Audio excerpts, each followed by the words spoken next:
We're ready. Alrighty. Calling all nerds. This is your Nerd Alert podcast, episode 4. We're on episode 4 now. Gosh, yeah, I was wondering which one we were on. I didn't remember if we were on 4 or 5. Well, it was because we took that 1 week off. True. Which, honestly, for all of our listeners, we probably will take some weeks off in between during the holiday season, just to let everyone know that we probably won't have like a consistent episode. Yes, it is October 17th right now, so in a month. Wow. In a month is Thanksgiving. Oh my god. And then in about 2 months and a week is Christmas time and New Year's. Oh boy. Well, I am one of your hosts, Tyler Niederhuth, bringing to you live from the comfort of my apartment. I am joined with me today, as always, by Mad Max himself, Max Sandberg. Happy Halloween, happy Thanksgiving, and Merry Christmas in advance. We are so close to that Christmas music time. Get ready. It is coming. I am so excited. Oh, yeah, for sure. So one thing I was telling Max before we started today was this podcast is becoming Nerd Alert podcast / Cyberpunk news podcast. Yeah, we're basically just like Cyberpunk's biggest fans, I would say. I feel like like you said, every week in our title, Cyberpunk is somewhere. Yes, it's really, somehow. And honestly, I want to defend this here a little bit because honestly, it's really the only big game of note that we're both interested in the coming months. Definitely, because this year kind of sucks, and then once these new systems roll out next month, then we'll have some new games to talk about, I'm sure. But the thing is, we're probably just going to be talking about Cyberpunk until it's released, and then we're going to be talking about how we're liking Cyberpunk. After it releases, we're just going to be talking about how much we love it, and hopefully, and it's going to be great. Yeah, and so with that said, topics for the day. We got Cyberpunk, another Night City Wire episode that came out, which talked about new cars, talked about some new styles of how your characters can look, outfits and stuff. So cool. We got the PS5 UI reveal, as well as we'll talk about the Xbox UI, plus kind of like we've seen with their quick resume. We also have some other side topics kind of outside of the video game realm. Some more news about Disney. We talked about it last time. This is a little bit more of a brighter news, I would say. Not as negative as last time. There's an interesting thing involving Xbox and Twitch. New iPhone releases. And then we'll be going back into games we've played and the entertainment recommendations. But before then, as always, a question. Right. I keep forgetting about this. I thought about this question. Snap. Okay. I was wanting to say, if you could describe a very memorable moment in gaming in the past 2 years, what was your most memorable moment since 2018? Oh, man. That's actually pretty easy for me. There's been a lot of great games, especially in 2018. But one really comes to mind, and I want to throw out real quick. The points that we might hit on could be spoiler centered. Yeah. So for those of you listening to the podcast on YouTube, spoilers.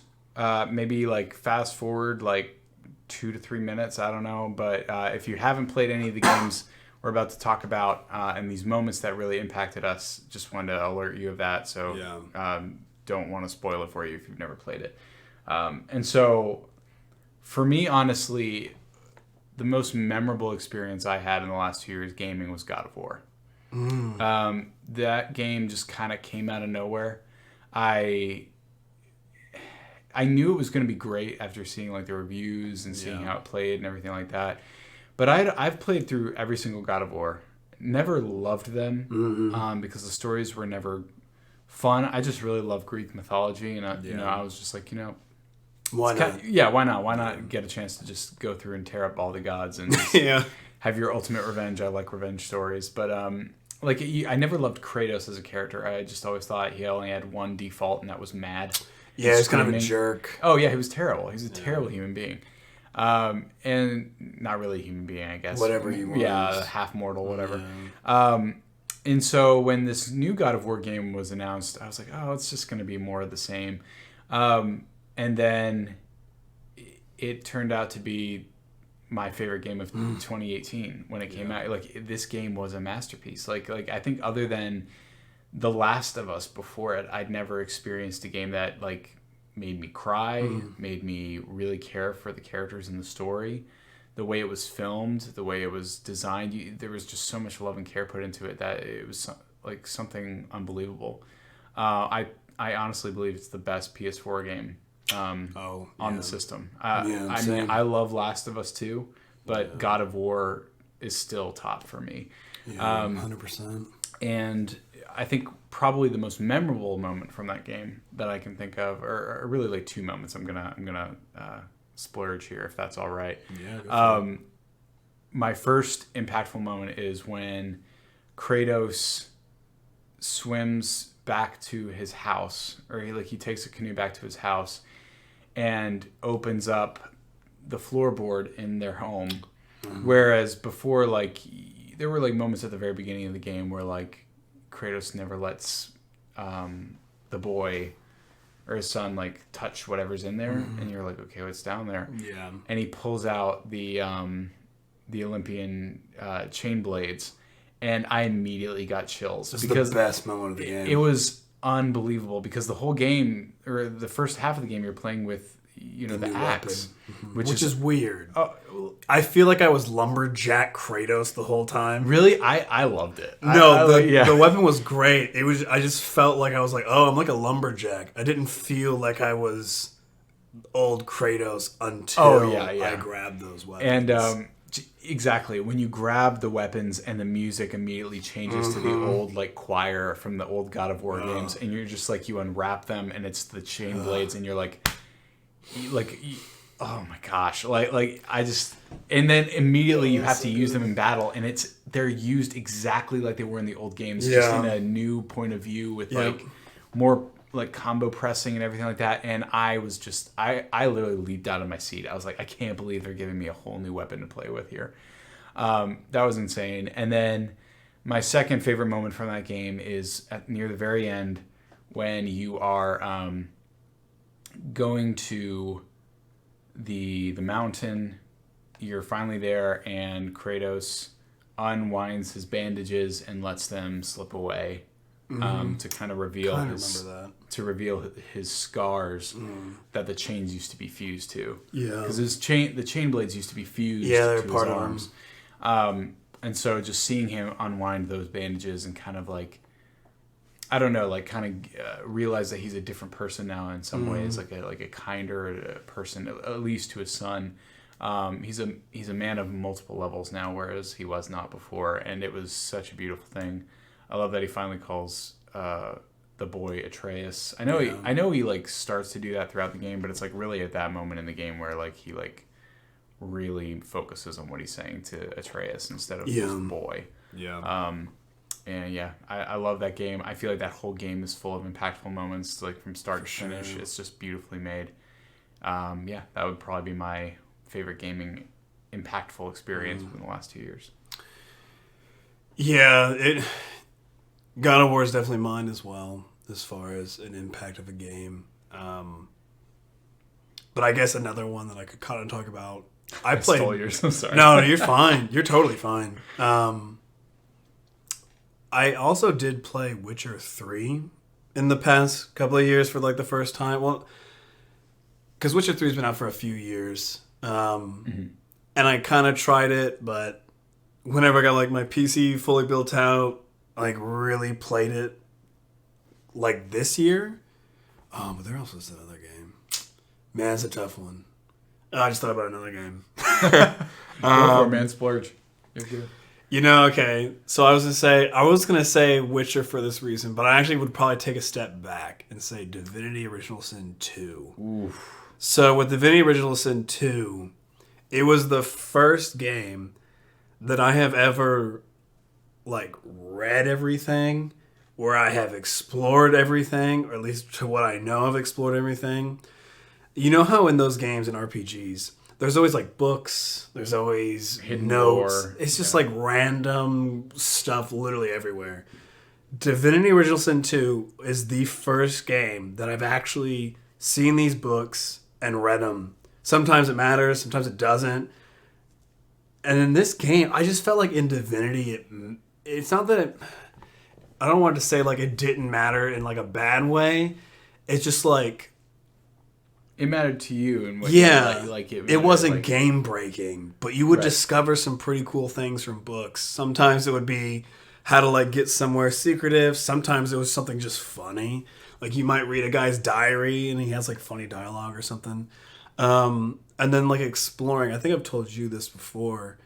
When it came to Divinity, I think I've replayed it, I don't know, 4 or 5 different times. Different characters and classes and like team compositions. Yeah. And every single time I've replayed it, I've discovered something new.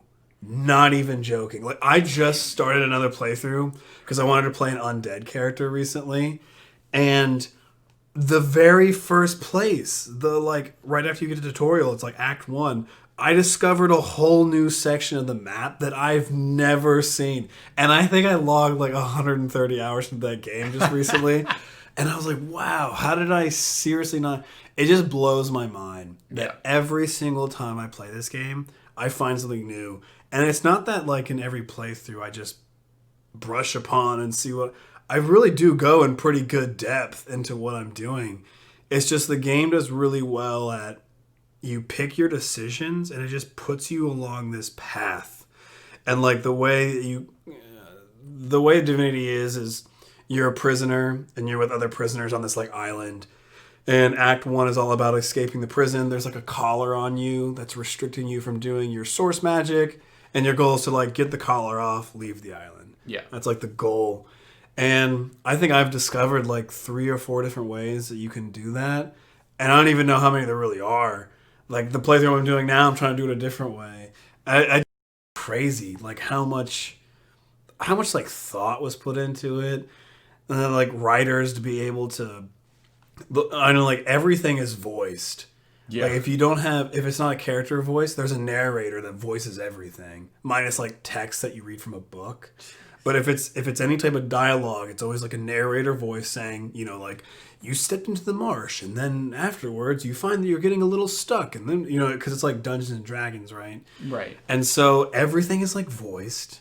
Everything has some form, or there's a reason for everything, and I don't know. It's just it was a game that made me discover Larian Studios, and that's why I'm excited for Baldur's Gate 3 because I think they're going to do a good job. And I would say that was definitely a massive impact on me because I knew I liked turn-based games. I've always known that.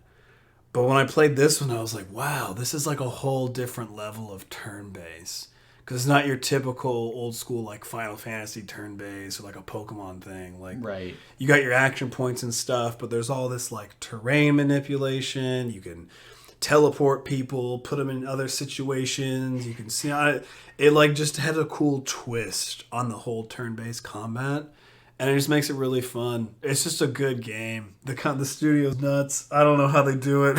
That's awesome, man. To me, they're like the CD Projekt Red, I guess, too. Like I always compare these two companies because I play games like Witcher and I play games like Divinity. I'm like, how do you guys just fill the world with lore? That's so crazy to me. Dude, it's such an achievement. Like, yeah. And yeah, Divinity Original Sin, is that what it's called? Too. Like, I've never played these games, but like I know of them, and like I know that like on multiple sites and review, like huge people that review games, it's like lauded as like one of the greatest, like, or if not the greatest, like turn-based RPG ever made. Yeah. And so it's like, yeah, it's pretty big achievements for sure. Yeah, it's like I hope it helps keep them alive, turn-based, because I've always had this fear that they're just going to die off, and I'm glad that companies are trying to revamp them and stuff, because like you have a lot of games like God of War, adventure, first or third or first person adventure games, a lot of cool action and stuff. And even with those games for a while, it's like, oh, how much different can you get? And like you see God of War, and it has like a different leveling system, and you have some like runes and stuff you can place on it. Kratos had like armor variations, which was cool, and it's good to see that people are still trying to do things to make sure that like certain playstyles don't die. And I've always felt like turn-based has always been on that bottom of the barrel, and so really I just man. It gives me hope when I see someone like Larian or somebody just try to like do something to make it not seem so boring. So that's cool. It was a big one, big impact, but nice. Yeah, so we touched about CD Projekt Red, so might as well just jump into the Cyberpunk news. Cyberpunk. They're on that was episode 4 as well, I think, of Night City Wire. Yeah, Night City Wire episode 4 aired this last Thursday. Episode 4, podcast number 4. It's just maybe CD Projekt Red should just sponsor. And they're right. Sponsor us, CD Projekt Red. No. Please give me the game early. Yeah. Oh my gosh, could you imagine? Yeah, this was Nightwire I was really excited about. You know, with Nightwire 3, I honestly didn't know what to expect from it. With this one, when they said that they were going to talk about vehicles, that got me really excited. Yeah, me too. And they didn't disappoint. I mean, no. like, we watched this thing and they're showing off all the different vehicle types. They're saying, you know, you have economy class, executive class, there's sports cars, a secret and you can see the same car in different classes too. Yeah, and it depends just on like how good it is and how bad it is and fast and And it's so cool because they did confirm that you can race in the game. Yeah, that's right. There's races, and whenever you're driving, you can drive either in first person or in third person. Thank goodness. Yes, because for me, like I want to be in third person when I drive. I won't lie, like the dashes for all these cars look so great and so intricate that like I'm sure I'll go into first person just to like look at the car itself. Yeah. And like really appreciate the one I have. But when I'm driving, like being in first person, one, it'll make me motion sick, and two, like I just want to be able to see the entirety of the world around me, so I don't get like side swiped or something. Yeah. I know like first person is very much to like immerse yourself into the character, into what you're doing, but I don't know. I know for me personally that I would really like that. Yeah, and I feel like, so we touched about this before we started, but you and I were saying how we don't mind third-person games versus first-person games. Like, for me, it's like, well, if I'm playing a character that's already voiced and kind of has like a persona, the person's name is V, like when I don't feel like it's 100% me, I prefer third person. Just give me third person. Yeah, I want to see my character. guy. See the character is the biggest thing. Yeah. Because I tried playing third person like Fallout and Skyrim, and they're so janky that it just kind of stinks. But then like I play Witcher, and I love seeing Geralt just like evolve and have different looks. And I feel like that's the whole point of Cyberpunk. You're supposed to look different. You're supposed to, like, your character evolves, really. And yeah, I wonder if they are going to like involve something within the game that will allow you to see yourself a lot. Because you see, I don't know, like you see in a lot of cutscenes, or at least some of the scenes that they've shown us, that you can see yourself in mirrors. Yeah. That you can see yourself on bikes. Reflections of yourself.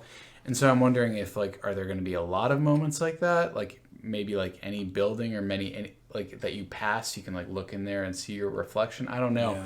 Yeah. I am very interested to see how, when the game comes out for like early review and preview, how people talk on that, to see like, did you feel like you could have ownership of how your character looked? Because just a quick side note to the cars, they also in this Nightwire talked on the different like social classes and like the kind of designs of fashion you would wear. Yeah. Or you could wear. There was like 4 or 5. Yeah, there were 4. There was like, the first one was, I forget what it was called, but it was like basically you get like the augmentations where like, they were even like showing like how these different like ways of living evolved over the years. And like how like in style, the very first one was that people were just starting to, in quiche, I think it was called, or maybe it was quiche, entropism, neo-militarism, and neo-quiche. Yeah, so quiche was like the one where it's just that like looks mean everything. You know, you're looking at just all the shiny chrome stuff. You know, like you just look like a robot. Whereas the entropism, no one cared what they looked like. I felt like it was post-war. They said something like that. Yeah, right? It was like post-war in the 2030s or something like that. And they were just trying to get by and live, and they didn't care. It was throwing whatever you had and just go for it. Yeah, and it was funny that you mentioned that, because in entropism, those characters or the NPCs that they showed looked the least like modified in terms of like cybernetics. You know what I mean? Like they looked like real people, just like kind of like crummy looking people. You know? Yeah, but more slum and stuff. Yeah, but it was cool in that way. And then of course you have neo-militarism, which is like the super like elite look, like the high class like suits and ties and a lot of augmentations of the face and the hair, kind of looking. Yeah, very like cutthroat, almost like very like business centered. Yeah, and then of course neo quiche, which is like for the celebrities, like you just kind of take the looks, quiche look. Modern. Basically up it by like 100%. You just have like pink hair and like flamboyant like outfits, wearing like leopard skins and everything, and it looks really great. So I definitely hope we can see more of who we are, and it is good that we can see the cars, because they talked about how CD Projekt Red recorded over 40 different vehicles. Oh my gosh. To get sounds. They had sound engineers, they had actual like car manufacturers, like mechanics and stuff, to be able to help know where to place microphones to capture like really raw sounds of vehicles. And then according to, I guess, like one of those like fandom wiki articles that we have, is looking to be like there's about 12 kind of like original cars, and then they have like 2 real worlds, which the one of them is the Porsche 911 that I always forget his name. Johnny Silverhand. That he'll have. So that's like an actual Porsche in it. I don't know what the second real car is though. I don't remember which that one was. But the 12 Cyberpunk originals are still based off of like kind of real cars. You know, like you'll still see some like modern look to it. They just like made it fit their world. Yeah. When they say 12 Cyberpunk originals, they added on weird doors and all that kind of stuff. Whereas there are 2 like true to the actual car. So like the 911 that he has is a legit 911. There's no modifications to make it cyberpunky. 1977. Yeah, which is an amazing year for those things. But so it's cool to see that they put all the time in to get the sounds right. Yep. They put all the time in to get the looks right, and then they made sure that they got the right people to make it done well. And so I just feel like we always kind of talk about the visuals, and every time we talk about Cyberpunk, so it's like just give me the opportunity to really see the visuals. I think that's why I want third person, and maybe it'll come in an update one day down the road. You never know. I agree. That'd be so cool if we could get third person, and there's a part of me that still hopes beyond hope that I can somehow find a challenger in this world so that I can make a Mad Max car, but I don't know if that's going to be possible. That would be very dope. Maybe as like a DLC or something that I would totally pay for to get the Mad Max Challenger for in Cyberpunk, but I don't know if it's going to happen. And then you had mentioned to me that they actually showed in the Nightwire video. I must have missed it. I had a question last week where I was wondering where we're going to be allowed to drive in this game, because I was like, it seems like there's a lot of like high speed action, a lot of like shooting. The city itself seems super dense, and I was just like, I'm not even sure if there's even areas that you're allowed to drive in. Right.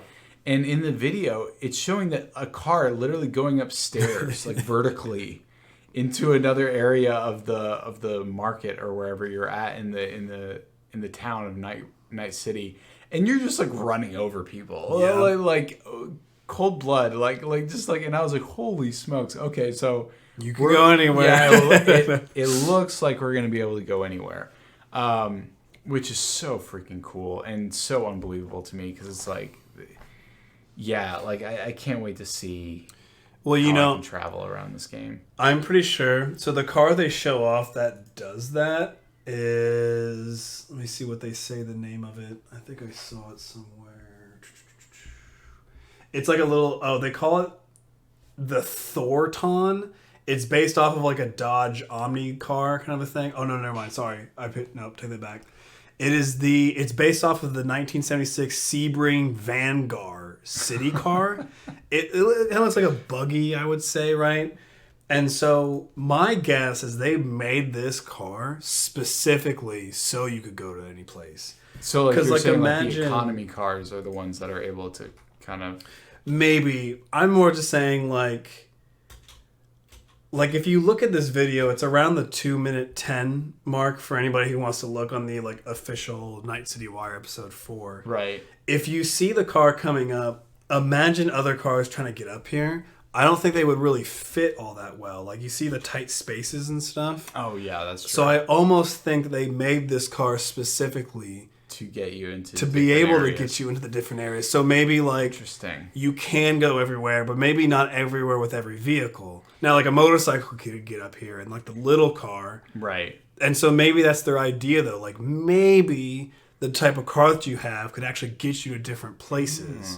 Because there was a part, and this is all just obviously crazy theorizing. Right. There is a part where whoever the narrator is of the vehicle, trailer stuff, says different vehicles will get you to different places that you haven't seen before. And I was wondering, like, maybe they're just saying that just as like a fun thing. Because, like, oh, these are faster and they look cooler, and I don't know.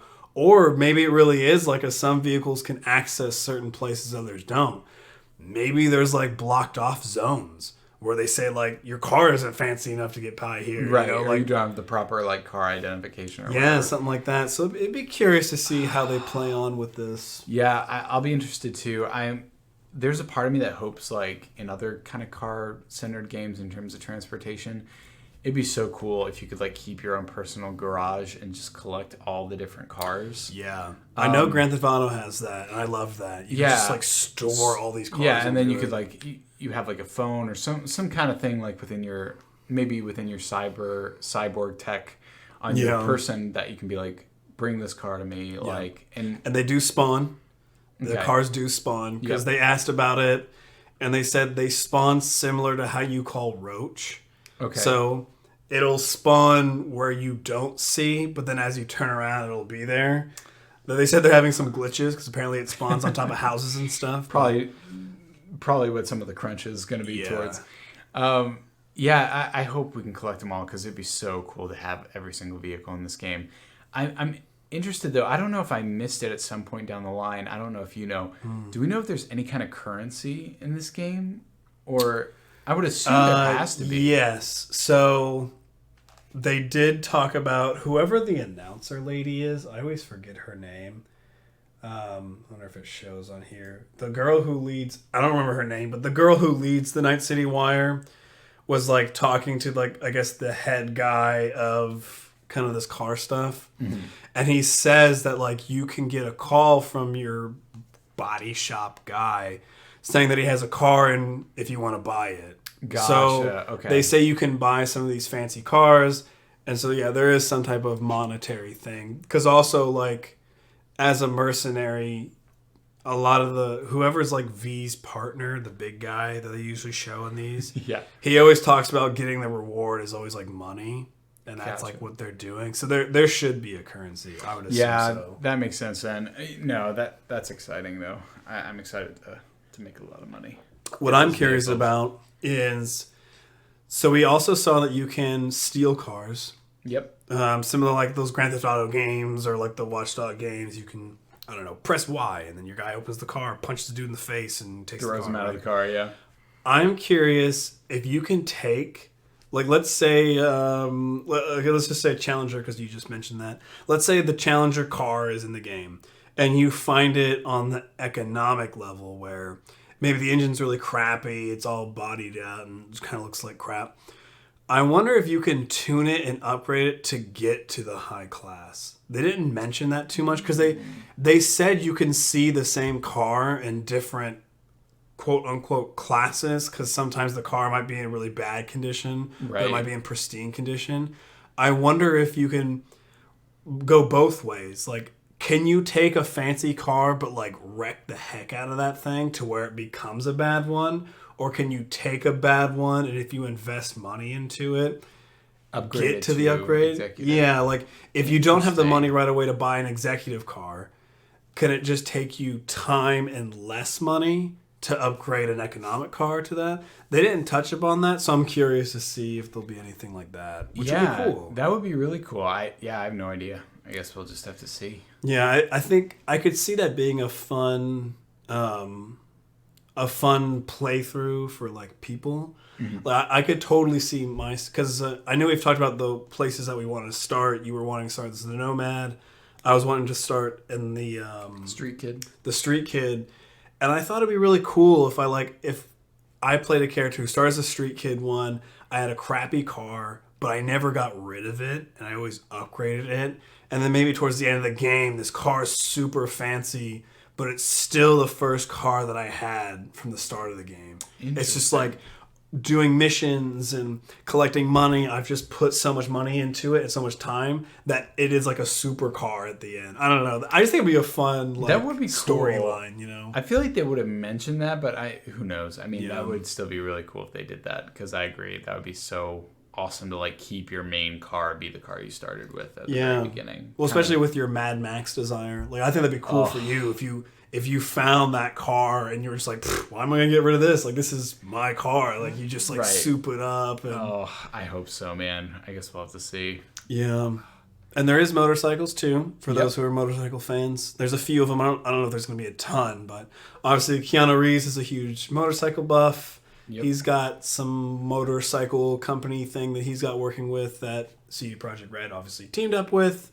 And so they do have a few motorcycles, what is your opinion on motorcycles in games? I honestly love them a lot. Any kind of like third party or third person sandbox game like this, like one that comes to mind is Sleeping Dogs. Okay.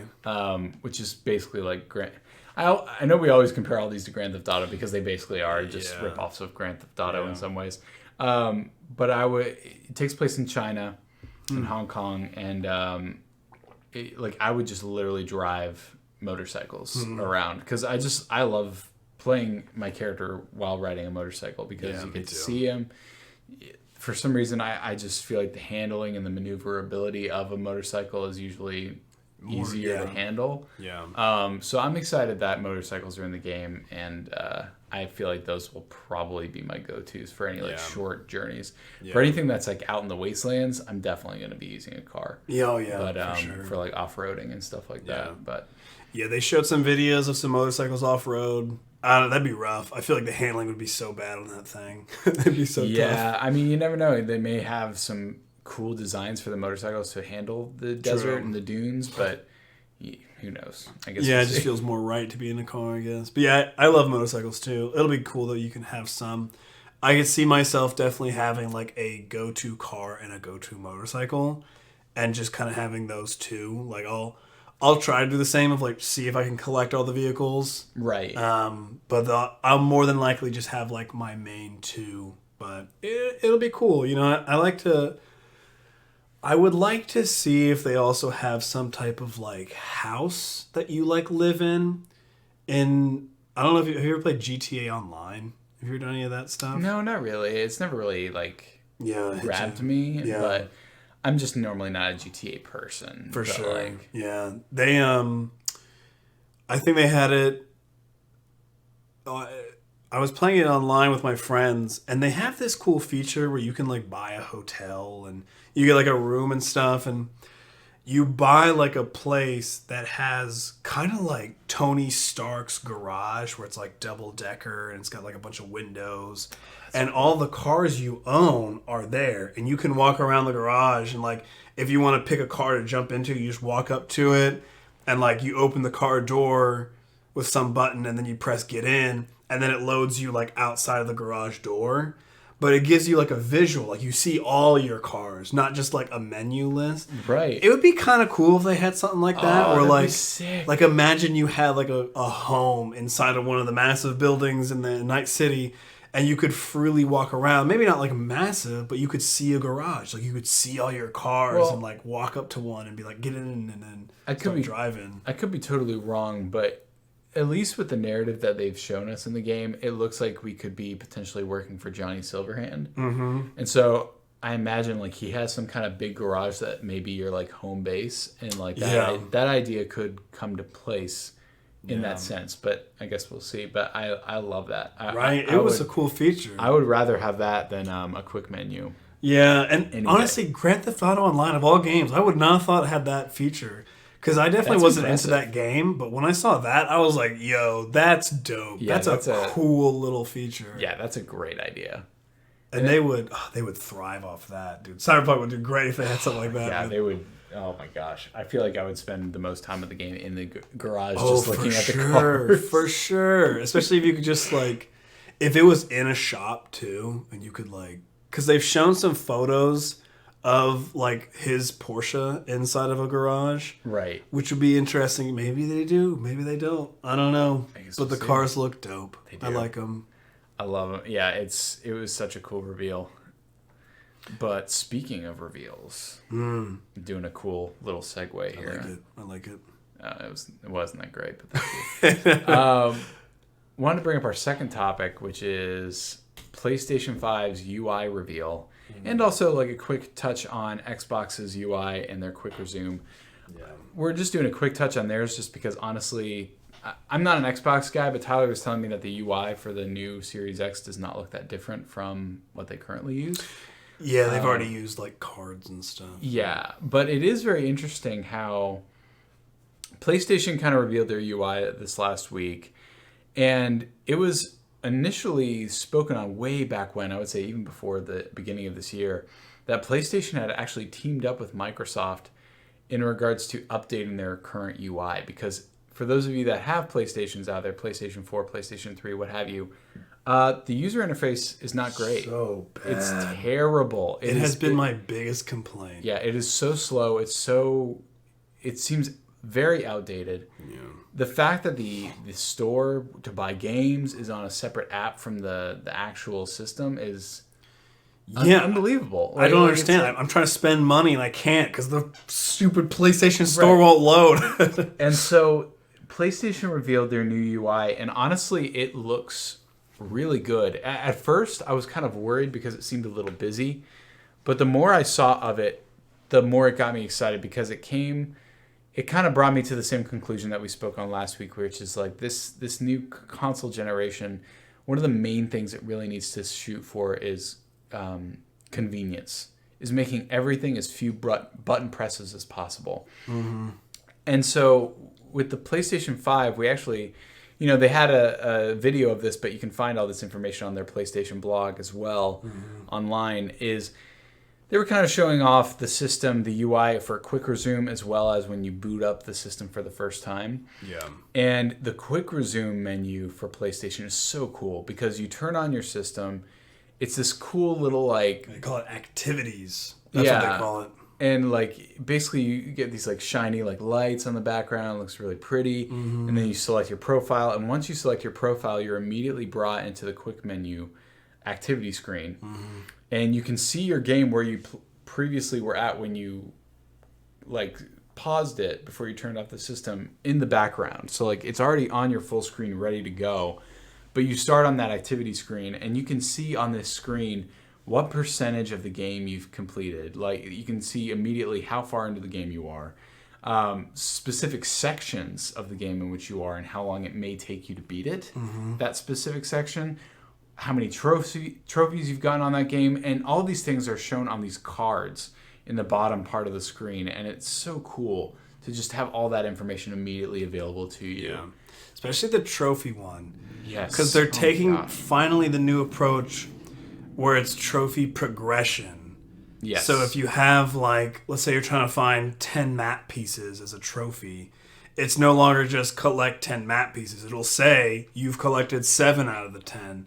And it's finally showing percentages of how much are you along the way to getting that trophy, which is great. Yeah, I'm going to be very interested to see how these trophy lists kind of interact with later PS5 games, because that with their launch games they built the UI pretty in tandem with those games. Mm-hmm. So in the example that PlayStation showed us with their UI experience, it was for Sackboy game or something like that, and so the UI was very familiar with that game, and it was here's some cards that show you how how to beat this specific level that you're on in Sackboy. And so it just makes me wonder, like, for the third-party games and stuff like that, how is that going to work?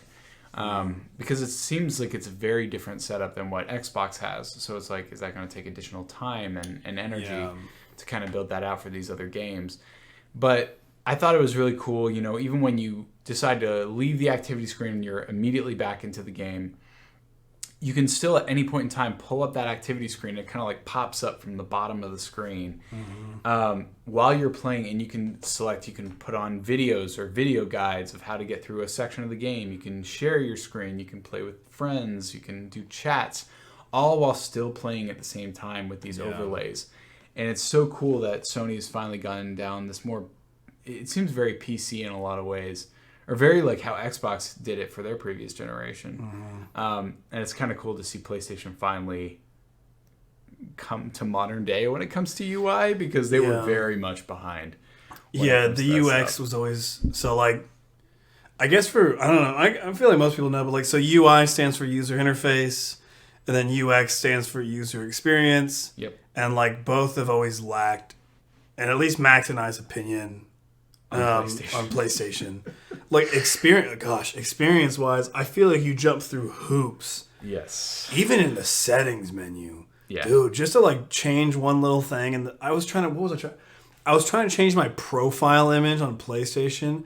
I feel like I went through like 7 different menu options. Yep. I was like, dude, why is this so messed up? Like, why is it so... I had to Google how to get to it because it wasn't that clear to me of how to do it. Yeah. And so it has not aged well either. No, like no way. Especially like whenever I turn it on and I'm like, it's 2020. Like, this menu is unacceptable at this point. Like, I was like, we gotta do better, and it looks like they will. Hopefully. Yeah. I noticed one thing. So on the blog post, if you kind of scroll towards the bottom, whoa, someone just talked to me on my computer. That was weird. Whoa. If you scroll towards the bottom, you'll kind of see like the home menu. It looks like it has a similar look to how it is now. It's like a few cards that has like a store card, and you have like recent games and probably some other stuff that I don't really care about. I like that they've separated the space to where I've noticed like when you do it now, you like hover over a game, it like shows you all this other information below it. And I don't really know if I ever care about all that information. It just kind of like clouds it a lot. Yeah, it does. And it so, takes forever to load sometimes. Yes, it takes so long to load. And I'm hoping they don't have that same thing in here. But one I was mentioning to Max was I do love PlayStation's folder structure that you can do. You can create folders on your home menu and like store apps inside of them.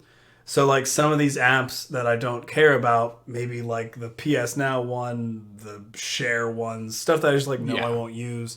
It would be nice to either remove them or hide them. Put them in a miscellaneous folder. Put them in a miscellaneous folder so they're not just like clouding up the main screen. I think that'd be the old... Out of the current UI, UX, that's the only thing I want, is to be able to still do folders. Yeah. Because it's just they need to be revamped. But it looks like they're trying to, which is good. Yeah, overall, I think the UI looks... The reveal was very exciting. Mm-hmm. I'm very excited to get my hands on a PlayStation 5. I honestly don't think I'm going to be getting one until early next year. I definitely plan to get one in either January or February, but... Yeah. Right now, like, I was just like, I don't even want to deal with the pre-order debacles and stuff like that to get the digital copy, because the digital version is completely sold out, and that's the one I want. Same. It's like I've kind of gotten to the point where I don't buy games on disc anymore. Mm-hmm. So I was like, I'd rather just spend like $200. What is it? No, not $200. $100 less dollars. Yeah, same here. But yeah, $400 for that console is great. Yeah, that's a super low price. That's less than I paid for my PlayStation 4. Yeah, which that was I guess I haven't talked about this too much on the podcast. I've been very like teetering. Do I want to get the Xbox? Do I want to get the PlayStation? I love Game Pass a lot, so I was like, well, it'd be nice to have the Xbox because not all games on Game Pass are on PC version. Right. Some of them are on the Xbox console itself, which isn't too big of a deal. Honestly, PC doesn't have a very large library of the Game Pass games. No, yeah, it does not. It's more of like a lot of the newer ones get on there pretty good and stuff. Yeah. The console does have a lot of older ones that are kind of nice, like the Fable series and stuff like that. But so I've been teetering a lot, and when I saw this UI and kind of like how they're trying to treat it and revamp it, it's definitely got me wanting to do the PlayStation a lot more. I myself, like Max, I'm kind of looking towards the January, February. I mean, I'll still obviously be looking because it comes out in November in less than a month. Yep. And so that's when it comes out in stores, technically. And, I mean, it'll be holiday season, so there's probably going to be crazy if they'll even be in stock. But, you know, I won't lie. If I see a PS5 and I see that it's in stock for some, you know, between now and, like, January, I might try to see, do I have $400 to spend on it? Maybe I will just go ahead and get it. Yeah. It'd be interesting to see, but I'm just happy they're wanting to make changes. Yeah, I am too. I'm hoping it's leading them down the course to like have a nice UI and UX experience along with their games. Though they did mention something weird. It was like oh gosh, where did they talk about it? I know Angry Joe talked about it, but he tweets a lot, so I don't know if I can find it. But there was something that Sony announced they had. It's like a new feature for like admins or something like that. It's very odd. Oh, where it can record your online play? Yeah, no. It was like gosh, when did he talk about this? A lot of this stuff is like political. But he talked about, here it is. Sony moderators.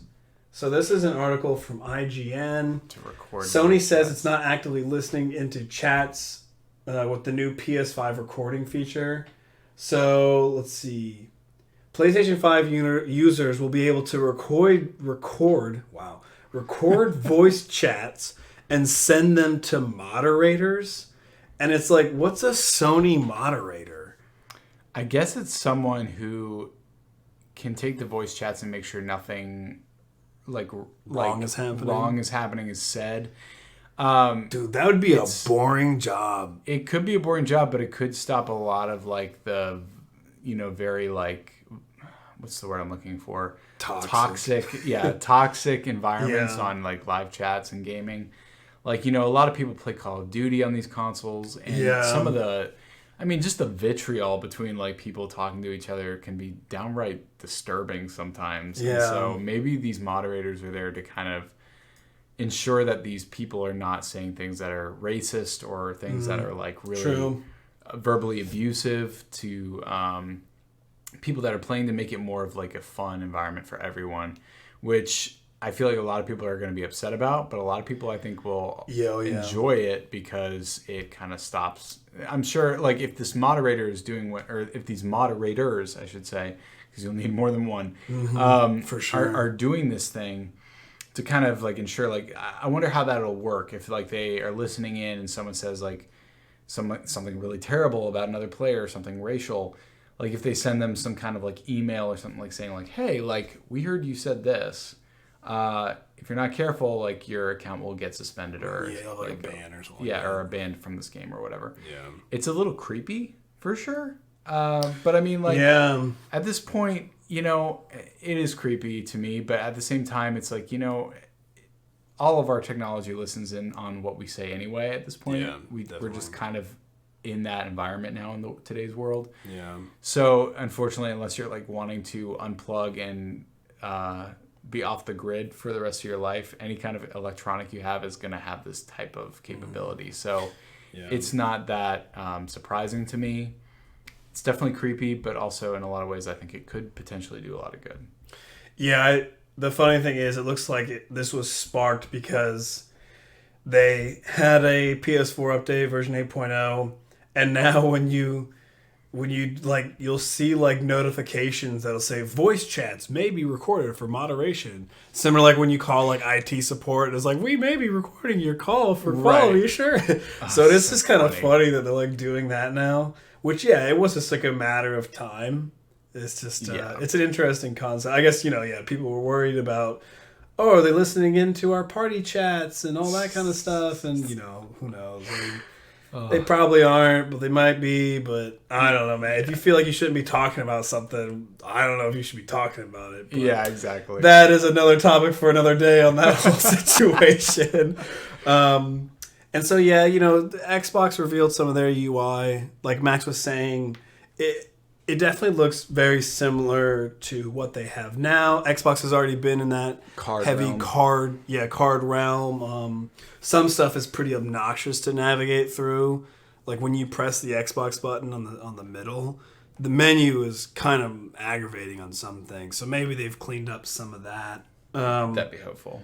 Yeah, it would be very nice. It does look like there's some more customization that you can do on the home screen. Xbox really focuses on vertical space for their stuff.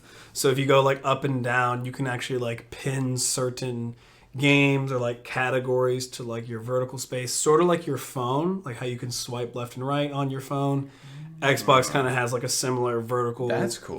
Vertical usage, and it looks like from the video I'm looking right now, which is just from GameSpot, it looks like they still, this is scrolling up and down. So they're still utilizing their kind of like vertical space, where Sony kind of approaches the more horizontal look. Right. So it looks like that's still roughly the same. They got some different categories: entertainment, store, community, that sort of jazz. I don't think too many people have complained about Xbox's UI, which is probably why it's about the same. Yeah. The only thing that I can mention that we talked about earlier between Max and myself is the UI quick resume, which is unbelievable. I think it's even more impressive than the PS5. Oh man, it's wild. So there is a girl, her name is Alana Pierce. I'll make sure to like post her Twitter on here to see it. She has a post on October 14th where she's a Twitch streamer. She's a content creator. She was able to get the Xbox Series X early. And so her video that she has is just a quick minute-long video where she physically shows her Xbox. It's unplugged, everything. It's just right there in her hand. So she plugs it in, she powers it on, and she talks about the quick resume. She clicks on Ori, and it just loads. It takes maybe 3 seconds, and Ori just goes right back where she was left off. Right. And that's after the console had been turned off completely from power for more than 24 hours. Which is wild to me because PlayStation can't do that. At least to my knowledge. Yeah. I don't know if PlayStation 5, if you can unplug it and then plug it back in and your game is still in quick resume. Yeah. I don't know if that's possible. It'll be interesting to see, but yeah, it's absolutely amazing that you can do that with the Xbox. Well, because the one thing, when we talked about the Xbox reveal, the one thing that I mentioned was the cool thing about the S version, the smaller one, I could see that being such a LAN party thing, where if you want to like bring that with you and like play with friends, because you can hook up a mouse and keyboard to it, or just play it with your controller.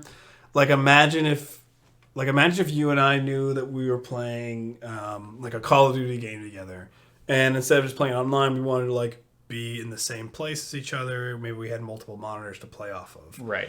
If I could just play the game, unplug the console, go to your house, plug it in right where I left off, that's crazy to me. Yeah, that's absolutely crazy to me. Like you that's don't have so to load cool. it up from your start menu. Like it's just that whole conversation of convenience. Like they're making things so much easier, less clicks, just immediately back into the action, and I love it. Yeah, definitely curious to see more of how Sony's handle it. Again, obviously we can see Xboxes. We think it looks amazing because Sony has already released their Xbox to people. So it's like, that's why we know that it's pretty cool. Well, more will come on how Sony's handling this thing, but definitely a dope feature that I'm glad is within the console realm now. I mean, also, I guess this is showing the power of SSDs versus how they were on HDDs. So yeah, SSD is so cool, man. I'm so glad they went with those. Oh yeah, me too. It was like long overdue. So yeah, we talk about these UIs, which is dope. But now we kind of want to take a little bit of turn from the gaming realm and talk about more about entertainment. We talked about this company last time.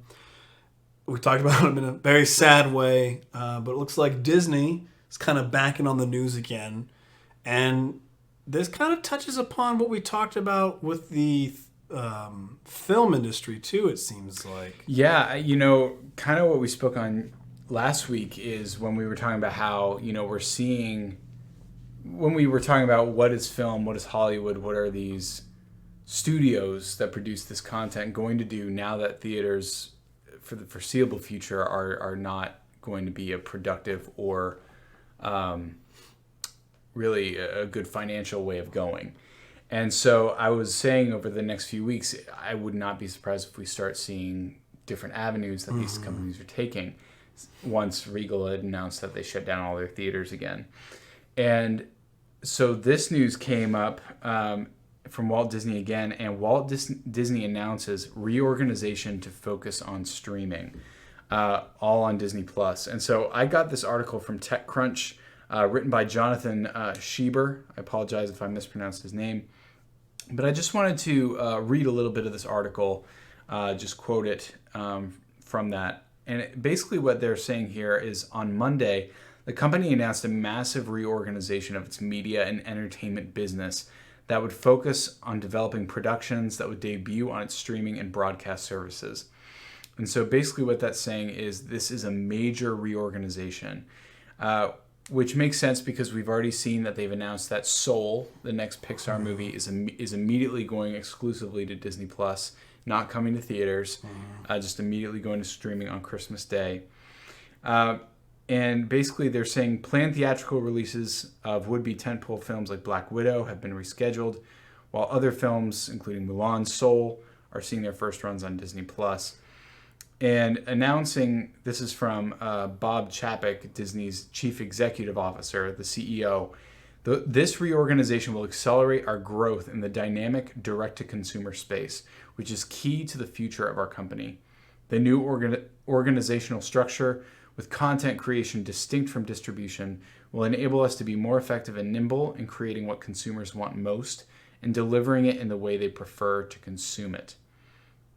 And so it's just really crazy to see them officially saying, hey, look, we're completely reorganizing our structure outside of probably Marvel. And that might even change if this whole thing keeps going into 2021. But of just saying, hey, like, we're going to focus on our content on Disney+. We're going to get new stuff out there faster. We're going to put a lot of our movies on that system. And it makes sense because Disney Plus right now is their main source of revenue. Like, this is where they're making their big bucks right now because you see they're not making a lot of profit when it comes to their parks. Of course, they're always kind of making profit when it comes to movie sales or like DVD or Blu-ray or, just toys related to Disney. But they really need to kind of step it up when it comes, if they want to keep bringing in the revenue that they want to keep making. Yeah. And so seeing them kind of move to Disney Plus again, of just now with like Mandalorian season 2 coming out in a few weeks, of just being like, the fact that we don't have a lot of original content on this subscription service, we need to refocus on that and make it worthwhile for people. And so I think that's really cool. Yeah, I know they just released Clouds. Have you seen that on there? Yes. That was like another Disney original. Yeah, that's an original movie. I know a little of the story around that guy who, I know he had cancer and he released this single before he passed. It looks really sad. It does. I haven't watched it because it's too sad. I'm sure it's an incredible story. The real life, it's based on a real life story. The character, not a character, the person that wrote this song apparently was such an incredible human being, and he changed a lot of people's lives with this song. He really moved a lot of people with it, and so I think I definitely will want to watch it at some point. But maybe not in 2020. Maybe not in 2020. It's really hard to watch sad things right now. When life is already heavy enough, for sure. But yeah, I just wanted to touch on that real quick. It's a very short topic, definitely. But I definitely thought that was very, very cool, kind of to see that ripple effect after our kind of talk last week on the theaters. Yeah, just mentioning it and seeing it go. Yeah, I guess it's like it's a cool thing to see. I don't mind when I get some of it. I think also because it hasn't fully hit if like theaters are just not going to be a thing anymore. So like right now, I'm like kind of welcoming it. It's like, oh yeah, it's pretty convenient because I can't go to a theater, but it would be nice to go back to a theater. And I want to go back to a theater so bad, dude. yeah, I don't want theaters to die. I know we said that last week, but I have a feeling that the theater space after all this is over is going to be very different from when we began in it. I think that we're going to see a lot more streaming exclusives and stuff like that. Yeah, Disney, Disney has a lot of power. To hear that Disney is the company that's like hardcore focusing on their streaming thing, it's a big deal for sure. I mean, yeah, you're right. I didn't even think about that. Yeah, because they are literally one of the flagship studios when it comes to film. Yeah. And if they have officially announced that they are completely reorganizing their structure on how they're releasing their films and their content, studios across the world are just going to follow suit and just be like, I mean, some already are playing to Netflix. I mean, Netflix has their own original movies and shows. I mean, gosh, Martin Scorsese released The Irishman on Netflix, specifically. So good. I love Scorsese movies, but like that's a big name. I was like, dude, how? Especially with the people who he had in it. Right. I was like, dude, like this is crazy. And like, I haven't seen this movie yet. I want to recommend it, but I can't recommend it until I see it. But I've already seen it's getting like 10s across the board. It's being called Aaron Sorkin's next masterpiece. But The Trial of the Chicago 7 was just released on Netflix yesterday. Highly recommend anyone listening to this go watch this movie. If you've ever seen anything written by Aaron Sorkin, be it West Wing, The Newsroom, The Social Network, like this guy is masterclass with his writing and his character writing. Tyler too, like dude, you have to watch this movie. Like it looks absolutely incredible, and it's just a very timely movie. I feel like with today's world, but it, based on the true life events of the trial of the Chicago 7 during their protests of the Vietnam War. So yeah. Streaming services, they're big. Disney's massive. There'll probably be a lot of changes. There's going to be a lot of changes. Cool. So, more announcements though. We definitely hit up on the new reveals. It's kind of fun. Another new thing that was kind of announced, another small little topic was, I don't know if anybody's ever heard of something called Lightstream. Lightstream's a service that has been around before. And it just allows console players to stream from their console, but it just not look like butt. So whenever you just like press the go live button, maybe on your Xbox or your PlayStation, it just captures the game and then your audio from a headset. But those who maybe have watched Twitch streams or YouTube streams or Facebook streams from someone on a PC, you'll notice that they'll have overlays. They'll have things that pop up on the screen. You might have like recent follower bars. You might have like a chat bar, a webcam box. You'll have all these like fun little things to make the stream look a little bit nicer. Lightstream provides that service from just a console. So if you're just a console player, you don't have a PC, Lightstream is there to help you get these type of overlays. So obviously that's not the new part. The new part, and to me the funny part, is that Lightstream now is working on an Xbox to stream onto Twitch. Why is that funny? Well, because Xbox used to have Mixer, and Mixer flopped. It was awful. Yeah. And Mixer was trying to compete with Twitch and be the better Twitch and blah, blah, blah, blah. And they failed, and then they sold themselves, and then like some people lost a bunch of viewership. Some people, I wonder how much money Mixer got for selling its app. Oh, it was massive. They made a big, but they sold it for Facebook. What I thought was funny is that now they're like, oh hey, now you can stream onto Twitch from your Xbox using or be able to use the Lightstream integration. And I just think that's so funny, the fact that Xbox and Twitch are like talking to each other again, I guess. Not like the biggest news by no means, but I'll find the price of how much they sold it for. I just thought it was just kind of interesting. I was like, well, that's kind of cool. Xbox and Twitch talking again. And I guess I just thought it was funny bridge, finally. I know, right? And it was funny because Twitch support Twitter was the one that talked about it too. They were like, "Hey, congratulations, Xbox users! You can now." I don't know. I just thought it was funny. I was like, "Wow, the mashup that I didn't think was going to be happening anytime soon." But so anybody out there that might be listening, and you might, if you're a streamer from your Xbox, it works on your PlayStation as well. But if you're wanting to revamp your stream, Lightstream is a way to be able to do that. It is a really cool, kind of like what we were speaking on before this podcast. I like the idea that you don't have to be a PC gamer now to really have good overlay for when you want to stream. You can do it right from your console as long as you have your own equipment. Yeah. And the fact that you can now do that through Xbox, through a streaming platform instead of a PC, that's kind of cool. Yeah, and you can attach external microphones, you can attach external webcams and stuff. You can attach these things like via USB to your console to be able to give you that look and feel. Now, actually, I just realized, can't you do that already on consoles? Maybe I'm like speaking out of turn.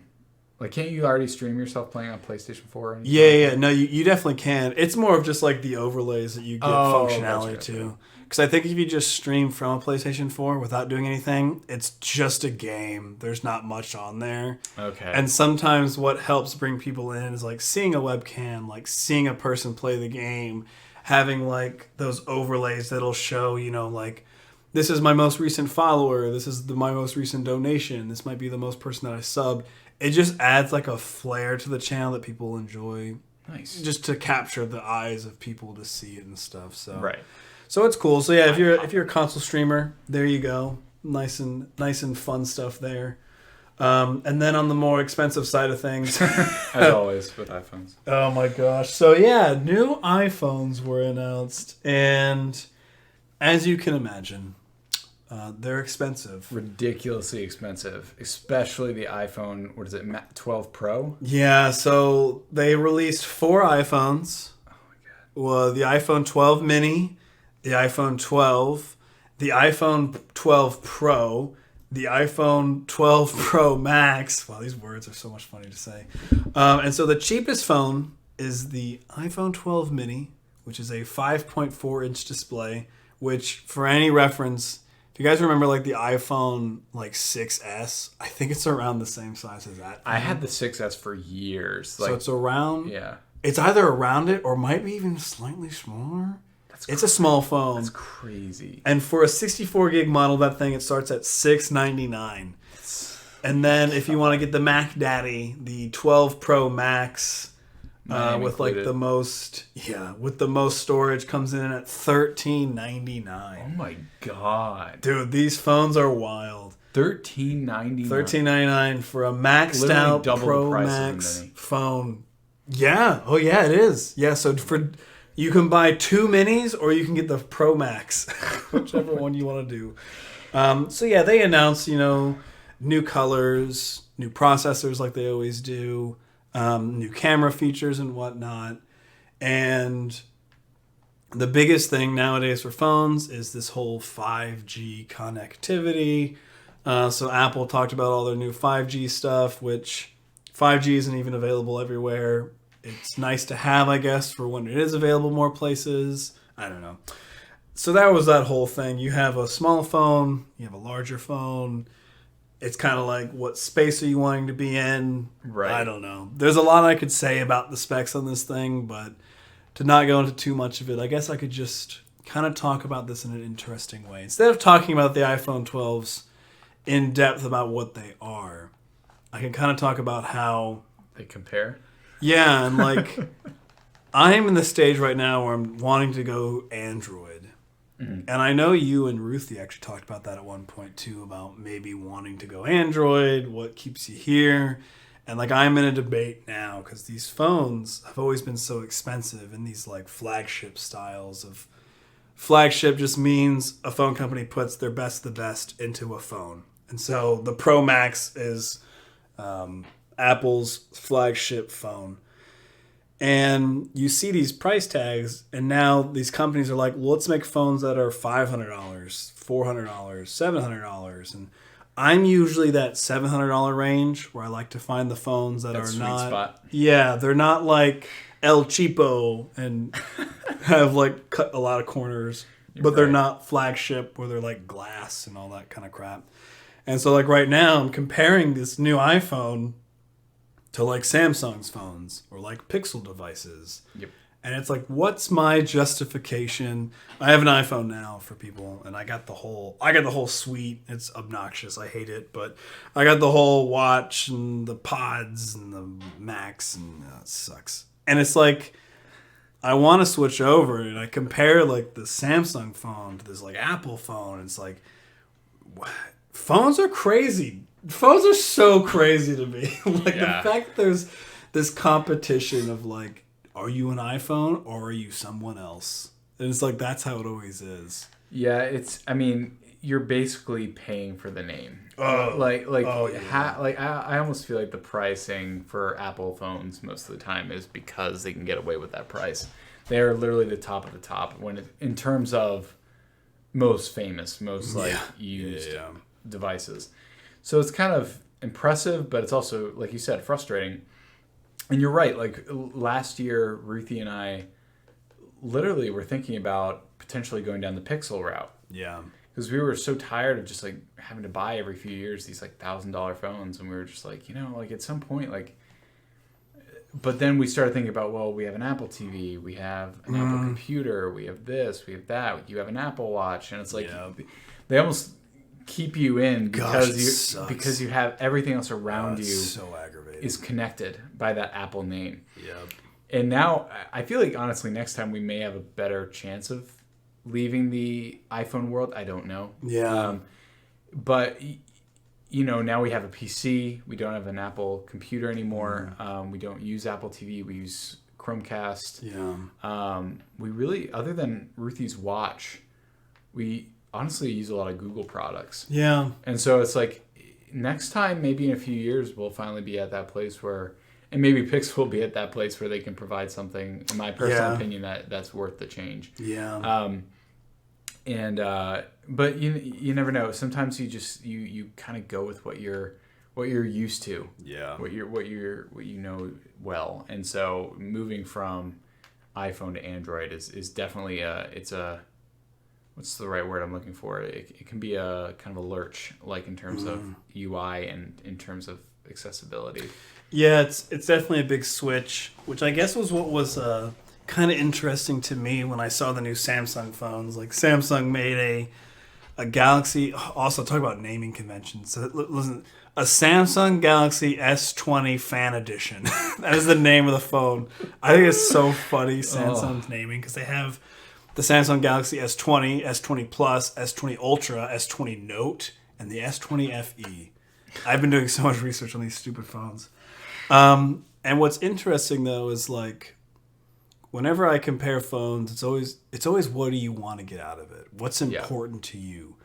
Do you like RAM? Do you like processors? Some people, it doesn't really bother them because they don't notice a difference. Are you big on storage? Some people utilize cloud storage so much that on-phone storage doesn't bother them, but vice versa. Do you watch a lot of movies and like videos on your phone? So do you need a big phone? Does a small one satisfy you? Do you want to have this? Do you want to have that? And I don't know. It's kind of interesting touching upon the phone topic. It is a realm that I kind of hit upon a lot on my free time. So usually when I'm just like kind of chilling and doing research, I do like video game research for sure, but I do spend a lot of time in the tech space looking up PC parts, looking up phones, looking up just like devices and things like that. And so it is kind of fun to kind of brush upon this topic a little bit without derailing too much. But yeah, I definitely am in the space too where I am trying to kind of get off of the Apple products and like try to see if I can shift over to a more Android life because I think I would like it a lot more. But so yeah, iPhone 12s, they got announced. If you have anywhere from $699 to $1399 in your price tag, they come out pre-orders for Who is talking? Oh, it's this person. Sorry, someone was talking on my computer. I think the pre-orders for all of the phones have actually already started, minus the Mini, which I don't know why they did that, but you can pre-order the iPhone 12 Pro and the Pro Max now, but the mini is waiting. Oh, okay, wait, this is actually kind of fun. This is so Apple, and it ticks me off. Okay. Before we hit the last segment, this is so funny to me. So the new iPhones to help reduce waste. Oh, this bothers me so much. So they got rid of the power brick and they got rid of the headphones. And they said, well, so many people have so many power bricks in their house. So many people have so many of these headphones in their house. We're just not going to provide them anymore. So the only thing that comes in your phone now is the phone itself and the cable that it needs, like a lightning cable. Right. And the thing that I think is so funny is the lightning cable itself is regular Apple like lightning cable, but instead of going to USB 2.0, it goes to USB-C. So what I'm saying that means is like they provide you a cable that doesn't technically fit the power brick that you had with your previous iPhones. Now, okay, sure, maybe most people this doesn't affect because you might have a power brick that has a Type-C port to it. But let's just imagine, like, okay, actually this kind of works for you, Max. Like, you've only had the iPhone, right? Right, yeah. And so, have you ever had iPads, any new iPads or any, like, new ones? No. Yeah. So the lightning brick you have is that little small thing, right? Little small white thing. The little small white plug. That will not work with the cable they provided you in this box. It's ridiculous. And like, sure, I guess your old iPhone cable might work, I would assume. But it's just kind of stupid to me. Yeah, well... Like, why did you provide a cable that doesn't fit the brick of the old phone? I'll guarantee you why they did it. Is that so when you go to the store and buy it, or online, they'll be like, oh, if you're going to buy this, you might as well buy this new USB-C brick. Yeah, which is so dumb, because that defeats the purpose of waste. I don't understand. Yeah. So that was a thing that, I don't know, there's a whole debate. Some people are pro it, some people are against it. Samsung tweeted out their new phones, and they say power brick included just to make fun of Apple. I don't know. There's just some funky stuff going on with it's that. It's very marketing spiel of like, how do we spin this to make it sound like we're doing it for the environment or whatever. Yeah. Like, you guys stink. Yeah. No, I mean, like, they don't. I won't say they completely stink because I actually really enjoy my iPhone, but that is something that's always been very frustrating with iPhone for me. It's just how expensive and how little you really get for the price that you're paying. Yeah, and who knows? Maybe next time when we'll be talking about this, I'll probably have a stinking iPhone 12 in my hand. Yeah, maybe we'll just... I mean, we're part of the problem, honestly. Like, we just keep buying them. Oh, it sucks. But I think that's all we have as far as like our main topics go for the day. Yep. So we talked about Cyberpunk, PS5, Xbox, Disney, Lightstream, and the iPhones. And so now, as always, we kind of want to talk about the games that we are playing. Nothing exciting on my realm. It's the same games. I'm finishing up Night in the Woods. Nice. And I was playing some multiplayer games with Julie yesterday, which was fun. We tried out Moving Out. We played some Rocket League. And I think those were the two like kind of like fun party games we were playing on the Xbox, but not really too much to talk about those, I would say. So I'm finishing up Night in the Woods.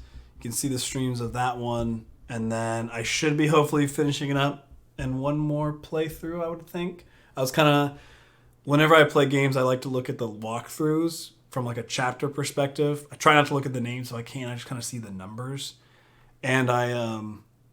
From what I was showing Max, I'm probably like the last third of the game, I would say. So, should be finishing up Night in the Woods here soon, which is exciting because it is a good game. But yeah, what are you playing? So I am also, I know last week I was kind of all over the place, just kind of trying out different games now that I have access to Game Pass on my PC, which is incredible. Honestly, though, just being the kind of gamer I am, I wanted to focus on one and just play it all the way through. And so I chose Senua's Sacrifice. And it's a short game, honestly. I would say you could beat it in less than 10 hours. But I only have a little bit of time to play here and there. And so I'm currently playing that. I'm literally on the last level, I believe, of Senua's Sacrifice.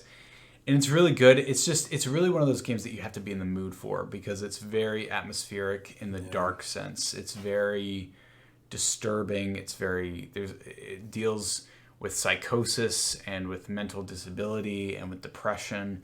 It is a heavy, heavy game. It's a very beautiful message, though, in the game, because you're playing as this woman named Senua, who is a druid from her Celtic village or whatever.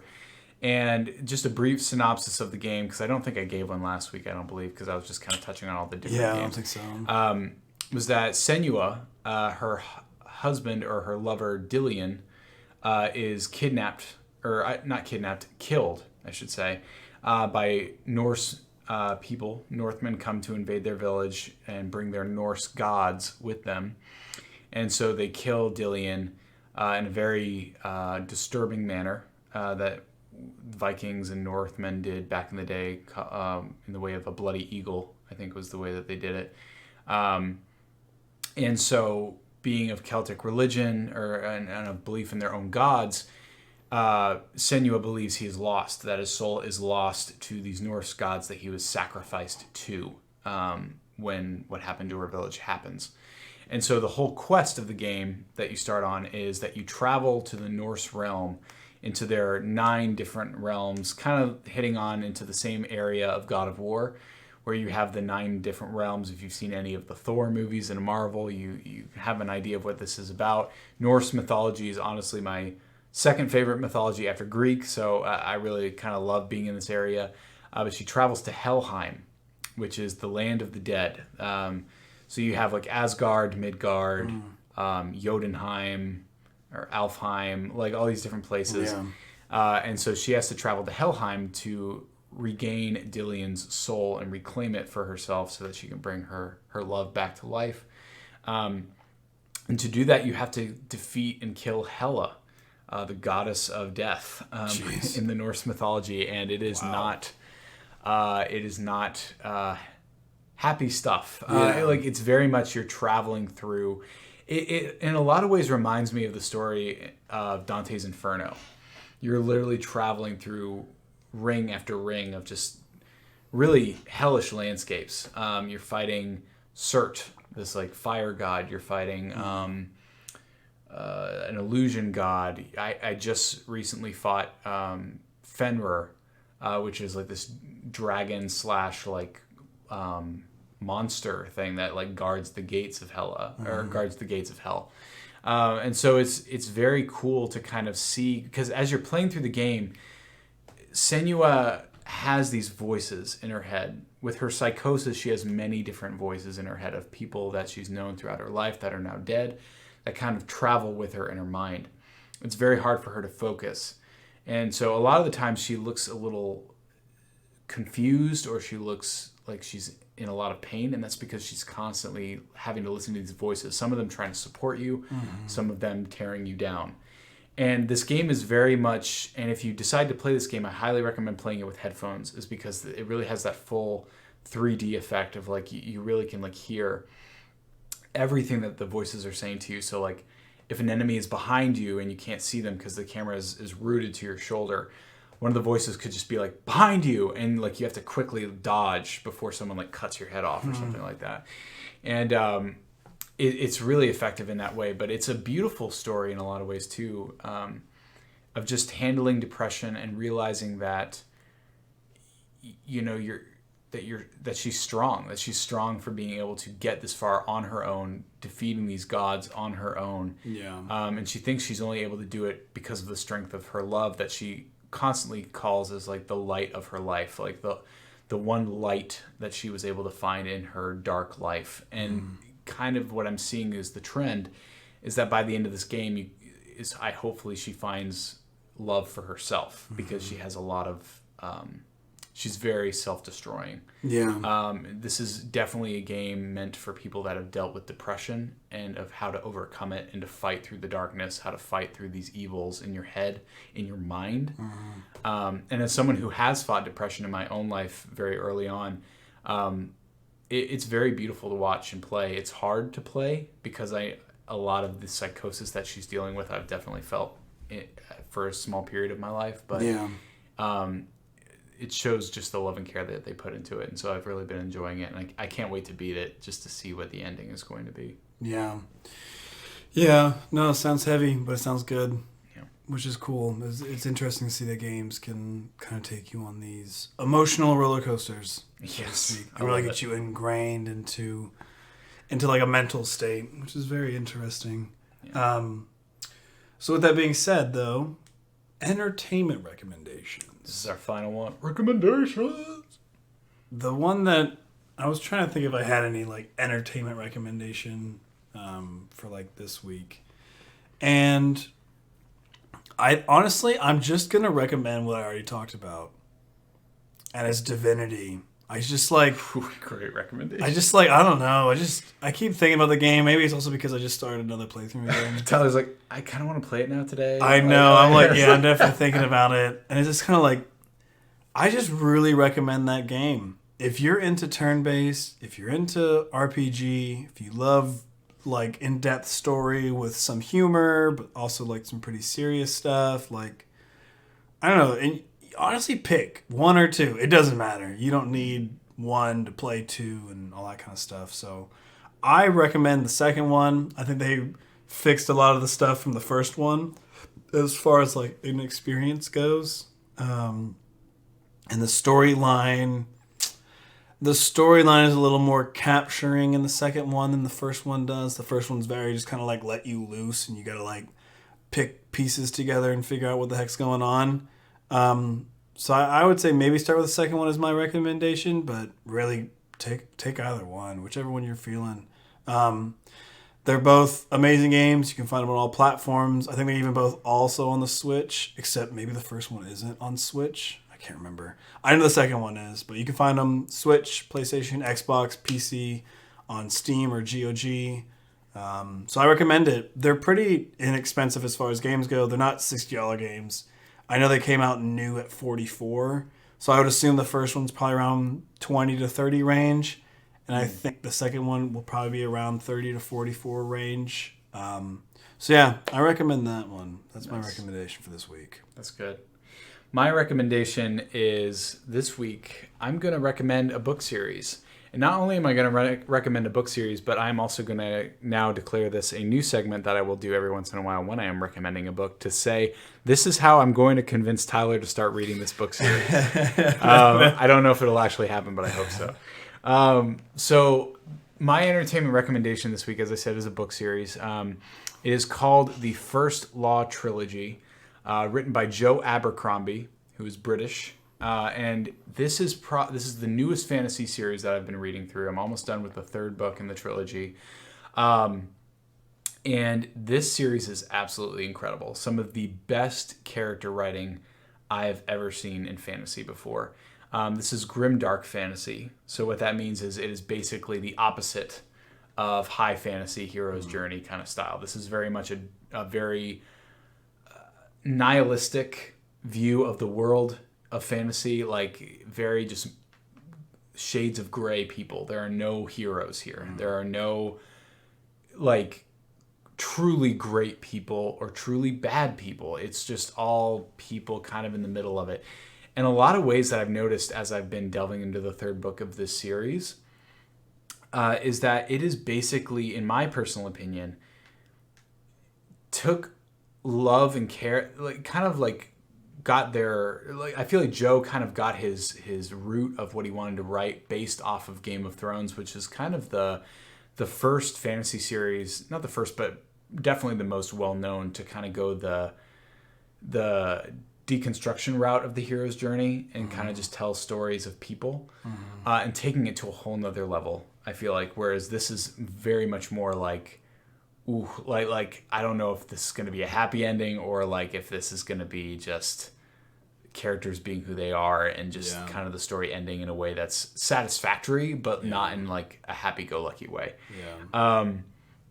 And I feel like I always recommend like really like dark stuff, and like trust me, I'm not like a really dark person. I just for some reason I'm really drawn to these like darker stories because I'm like the complete opposite of those. I'm a very like idealistic person, and so I don't know. I like kind of reading stuff that kind of goes against what I normally am. But in these books, there's 3 of them called The Blade Itself. The second book is called Before They Are Hanged, and the third book is called The Last Argument of Kings. This is the first trilogy written by Joe Abercrombie. He's written a lot of other like solo books as well as new trilogies as well, and I'm planning to read all of them after this trilogy. But it's basically a story of just a bunch of different people from different realms of life, all of them with their own faults and issues. But you follow these characters very Game of Thrones style, where every chapter kind of follows the point of view of someone else. Mm-hmm.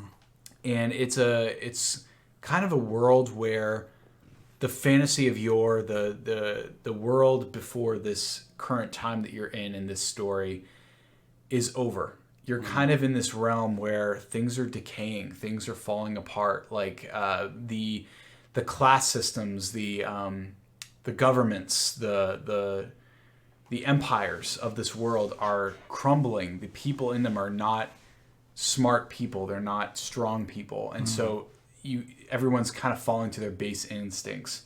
And so it's very interesting to kind of see the journey that these characters go to. The very first book takes all these different characters that you meet, and it takes an entire book for them all to come together to kind of realize we all need to go on this quest to remake the world, to make it something worthwhile again. But we have our own issues to deal with on the way. But this is a big world within it. But I will say you don't hear a lot about the world, whereas you would in other fantasy where you have maps.